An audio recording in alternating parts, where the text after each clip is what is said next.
Lucis Trust, a non-profit, non-political, and non-sectarian organization on the roster of the Economic and Social Council of the United Nations, and concerned with the establishment of world cooperation and goodwill, presents Inner Sight with your host, Robert Anderson. He, with Sarah and Dale McKechnie, President and Vice President of Lucis Trust, will discuss philosophical and spiritual topics essential to everyday life.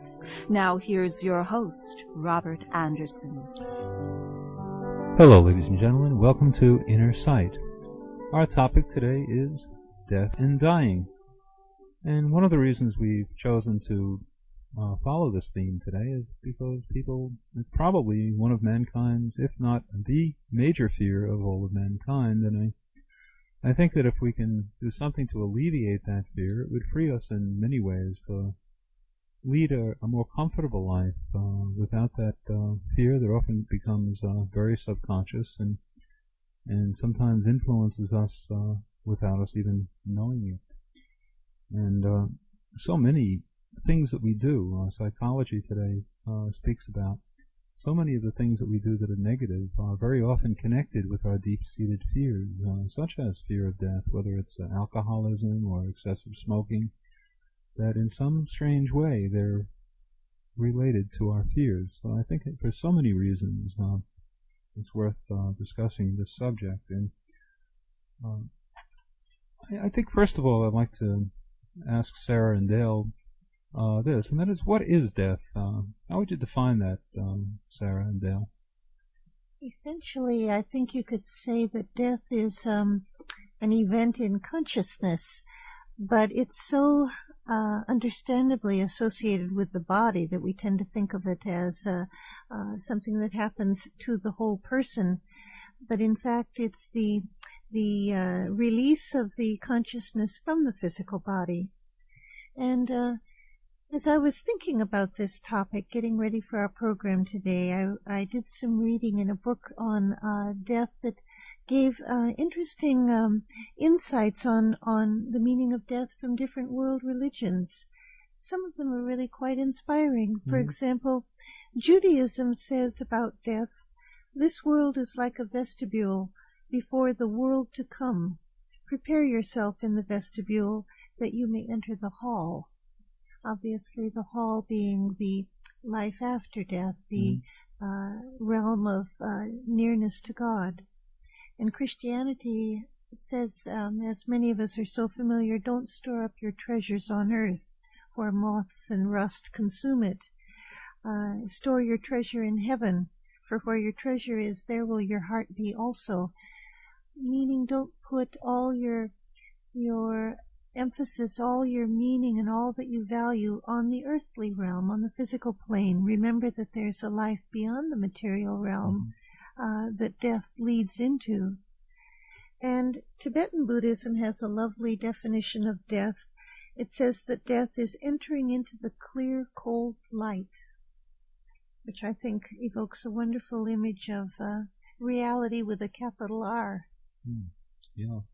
It was interesting what you said earlier, too, that you were speaking in such a way that it seems as almost, it made me think, what you said a moment ago, was that perhaps this lifetime might be also a part of the birth process in a strange way, if we're going on to another reality that's more profound and where there's much more to experience. That I almost think about this as being part of the birth process, that we're still going through it.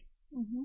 In many ways, what we regard as birth is death to the soul, because it's the imprisoning of the soul in a physical body, and a very infantile, helpless little 7-pound body. When you think about it, for many years the soul is captive in a form that's not really mature or adequate to its plan until some 2 decades later.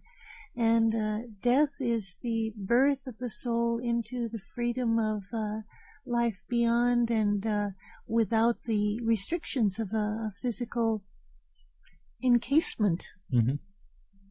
Yeah, I think that's the important thing to bear in mind here, is that death it's like an escape for the soul. out of a prison, Mm-hmm.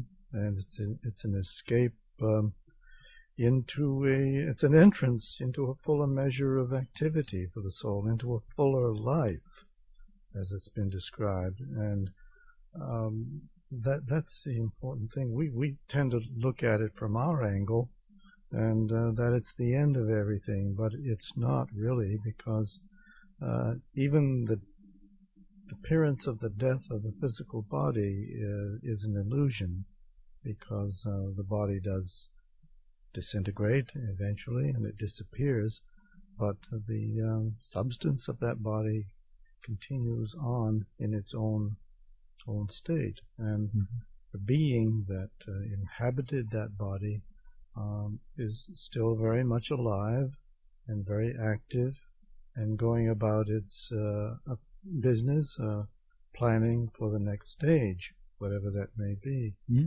Sarah? But coming back to the question you raised of what is death, I suppose we have to remember that it's not the same for every being.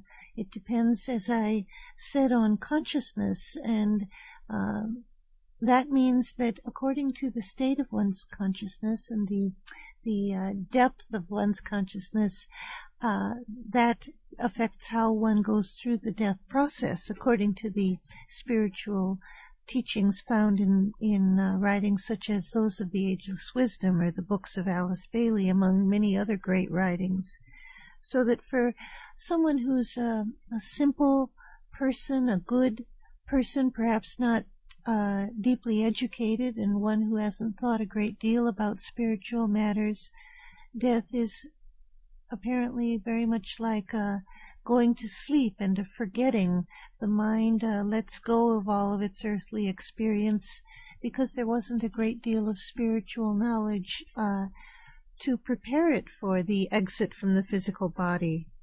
And it's said that for the average human being, death is a continuation of the life as it was lived on earth, and the interests and the preoccupations of the person are carried over onto the other side. But for the more spiritually awakened people, death enables relationships to deepen, and the capacity to serve expands, because the person is then free of the restrictions of the brain. And I can certainly look forward to that. My brain is a great restriction for me, I'm sure. It's the physical aspect of our mind is the brain. That's a restricting force for even the most spiritually developing person. Death frees one from that restriction and gives more latitude for service and for the sensing of relationships. And then one might say, well, why does divine providence create a situation where we go through this physical reality at all? Why not just make the transition to the spiritual world to begin with? And isn't this an unnecessary step to experience the limitation of physicality? Well, there is a plan involved here. There is purpose that is being worked out very slowly through every human being.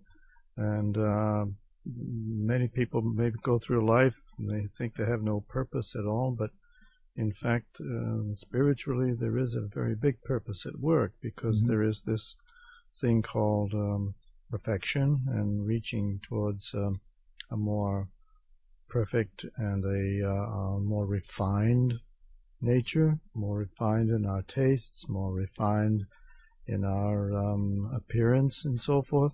And whether we realize it or not, that striving for a refinement does have an effect upon the physical properties, the physical atoms, actually, of our bodies. And so there is a kind of a refining process, and that's what Christ, of course, came as the great Redeemer, and came into the world as a Redeemer, and that's essentially what he was emphasizing. Sarah? People think that death and life are related to the gaining of experience for the soul. But in fact, it's said that the soul doesn't need the experience of earthly life so much as it needs to serve. In other words, it has a plan that it contributes to God's plan. It has a part to play. And as I understand it, that part can only be worked out on Earth in relationship to other human beings and to the other kingdoms that live on our planet. So the reason for inhabiting a form is to enable the soul to serve God's plan. Mm-hmm. Whatever that might be, that opens up a tremendous mystery for us. But most of us, if we regard our life as the choice of our soul to come and serve, might find it kind of illuminating to speculate on that. Wouldn't you?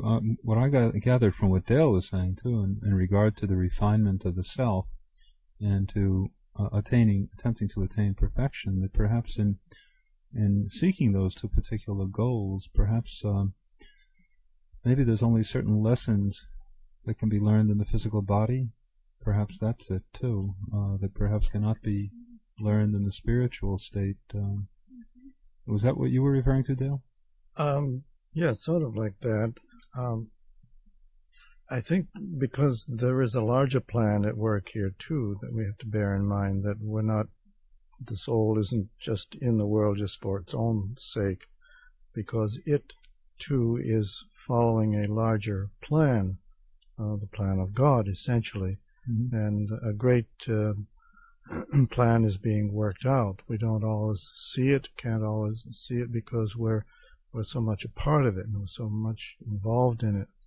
But if we could stand back and see the whole at work, then we would see something of great beauty unfolding very slowly here on Earth. Also something very familiar. One of the statements from the writings of Alice Bailey that always hits me with surprise is that for the spiritual seeker, death is an entrance into a sphere of service and expression which is very familiar, and to which the person is well accustomed, and which he recognizes at once as not new, but a repeated experience. So that's another interesting insight. It's beautiful and it's familiar. We've all died many times before, and we're just repeating the same process all over again. Well, speaking of Alice Bailey, for those people who just tuned in, you're listening to Inner Sight, and we're here with Sarah and Dale McKechnie, and they're our president and vice president of Lucis Trust. And our theme today is death and dying. And also, when Sarah mentions Alice Bailey, she's the founder of the Lucis Trust organization, and she's written a multiple number of books that are highly interesting, and believe me, they will challenge your thoughts, make you think, and perhaps even change some of your viewpoints about life, living, dying, and the meaning of life.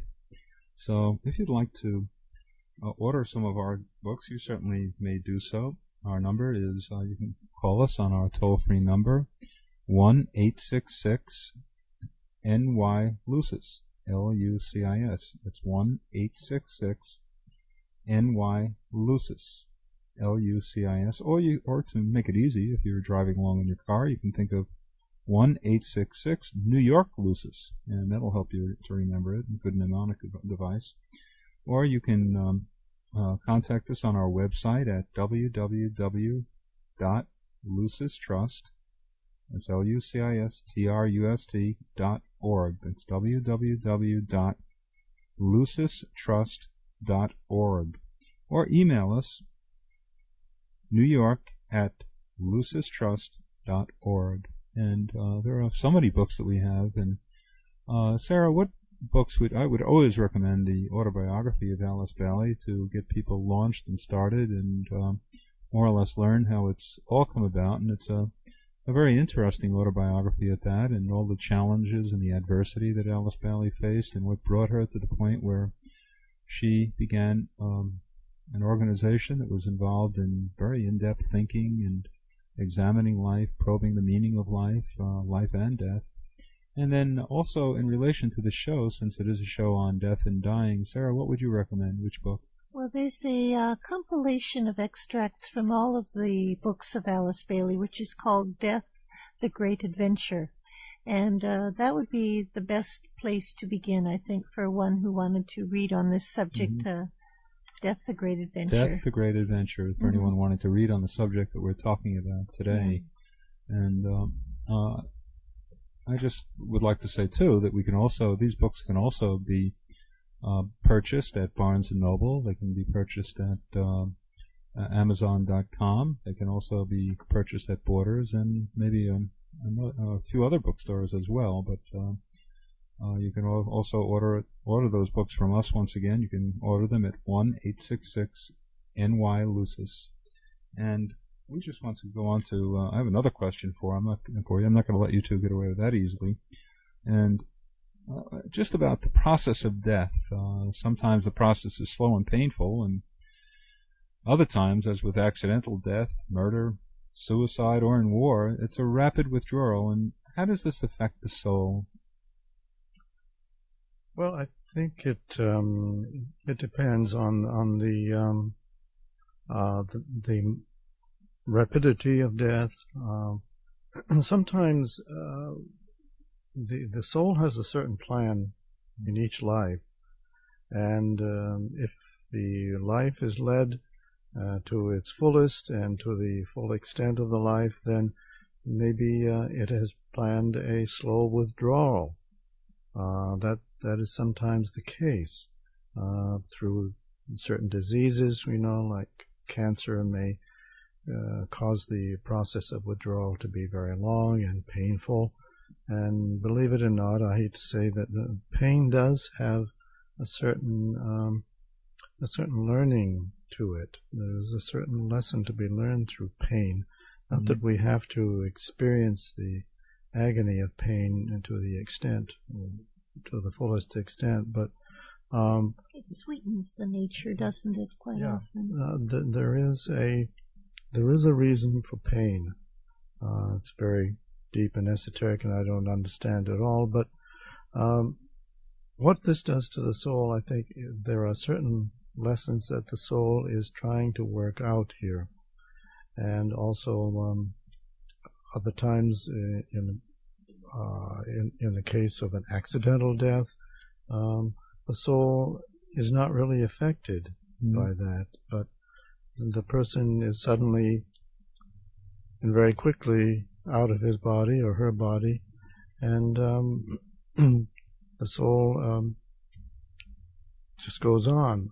Well, these issues that you're bringing up are really social questions now that affect all of us, because medical science has gotten to the point where life can be prolonged so much longer than even 3 decades ago, that it's a real problem whether one is going to be left encased in a body long past its usefulness to the soul. These questions of a living will and do not resuscitate orders that people want to leave with the hospital people that care for them. All of this needs a great deal of thought and focus now. And it must be very challenging for the medical personnel as well as for the families to know when it's appropriate for a dying person to make his exit and when there might be still the opportunity to enjoy more life. And there are so many people have these conscious thoughts about suicide. That was mentioned in the question also, and of course suicide is a very final I guess way out, and it's certainly not something that anybody would recommend. I guess we have euthanasia, and we have that type of mercy killing. But what kind of a comment would you make about suicide? I would. The thing is about suicide is that it interrupts the plan of the soul, and we don't always know what that plan is. But the soul does have a plan, and suicide really interrupts that plan. Yeah. I think that's the big thing to consider here, because usually if one is in a suicidal state, he is pretty depressed and and at a low point in his life, and there's no more hope and There are those cases, though, when a person is truly dying of an illness where there's a great deal of pain, like the actor Richard Farnsworth, who committed suicide only a few weeks ago. He was suffering from terminal cancer, and your heart goes out to him and everyone who knew and loved him, that he was brought to the point where he felt he could not bear life anymore. I don't think that should happen. If the medical people were able to relieve his pain as we're told they can, he perhaps wouldn't have reached that point of wanting to commit suicide. But sometimes in some societies, doctors are reluctant to really use the full range of medication that's available to them to ease pain. That's another question that we're working through. I think of suicide as a permanent solution to a temporary problem, but I don't like to be judgmental of anyone. So many people are judgmental of those people who are contemplating suicide or who have done it. Perhaps they don't see it as a temporary problem at the moment. They see it as a permanent problem. But that was a question also that leads into the subject of hospice care, which tries to manage pain and prevent people from having to make the choice of suicide. And that was something contributed from a woman in England, Cecily Saunders, I think her name was. My father died in hospice care. I have a friend right now who's dying in hospice care. And it's a wonderful alternative to getting to the brink of being unable to bear your pain. They help a person prepare to die and treat the pain, make the person comfortable, prepare the family. It's an alternative.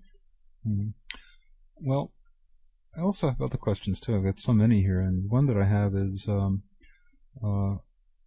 who is it that makes the transition when we do time?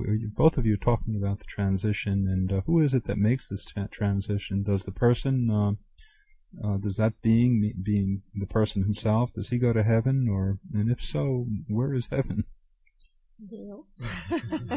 Passing the buck, Sarah. Well, it's like what they say about heaven and hell. They're right here. They're right among us, and they're just the person that makes the transition is of course the soul, the consciousness aspect of ourselves, and that's what leaves and makes the transition into another state of consciousness. That's essentially what death is, and that's essentially where heaven is, as far as I'm concerned.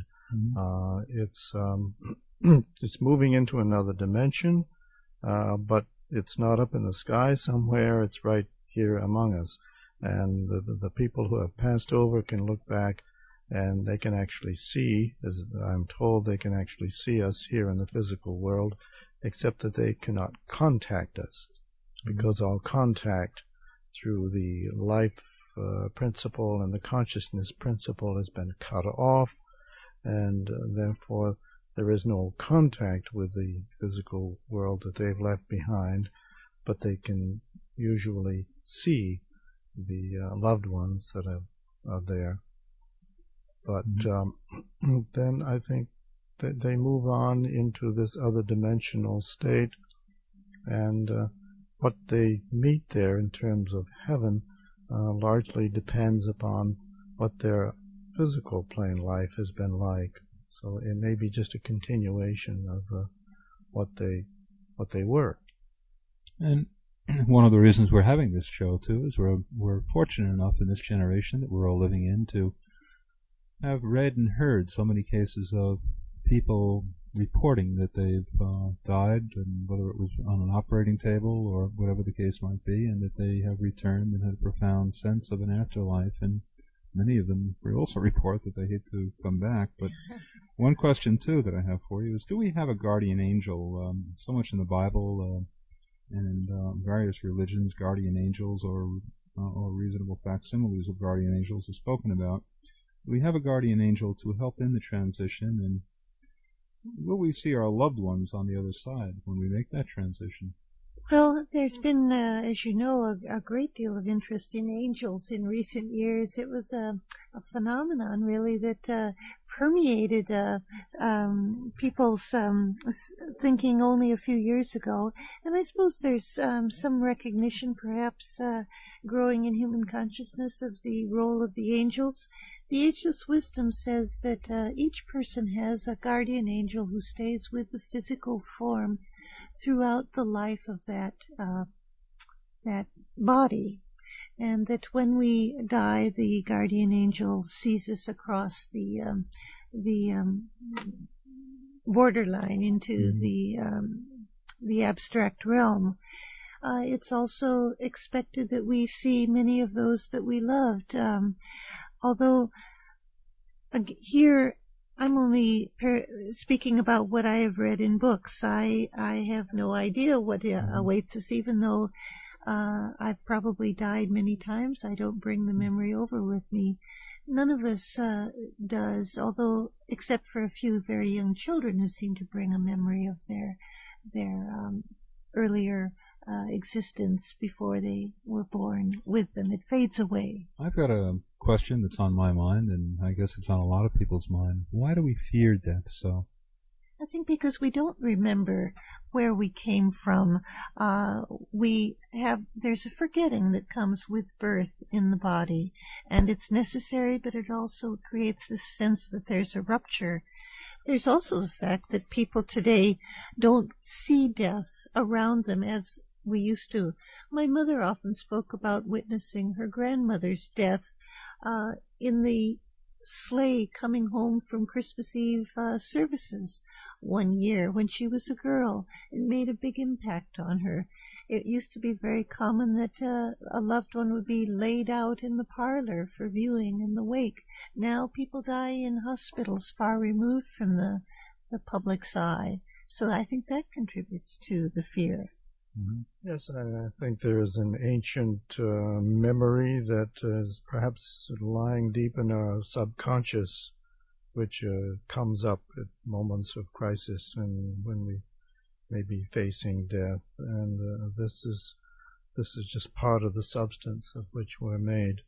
And there is a tendency for all of us to cling to the form life. That's what we are so identified with, that we see this form being threatened with termination. It's going to be an end of everything, and so there is a fear of not knowing what's coming up next.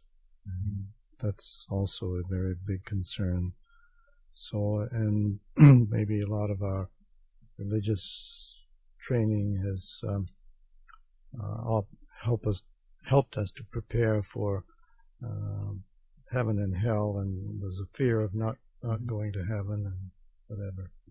Well, I also want to remind people that the work of the Lucis Trust, including this program, by the way, is funded entirely by voluntary donations. And if you want to order our books, our cassette tapes, or which are copies of our radio shows, you can certainly order all of that from our call us on our phone number. That's 1866 NY Lucis. And in closing, we invite you to ponder on this thought: goodwill is the touchstone that will transform the world. Goodwill is love in action. It is the energy that draws us together in right relationship. And there's a world prayer called the Great Invocation. It is a call for light and love and goodwill to flow into the world and into our hearts. Let's listen for a moment to these powerful words.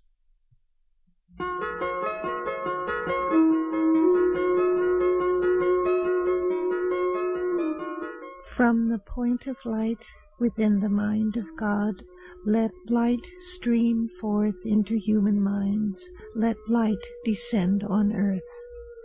From the point of love within the heart of God, let love stream forth into human hearts.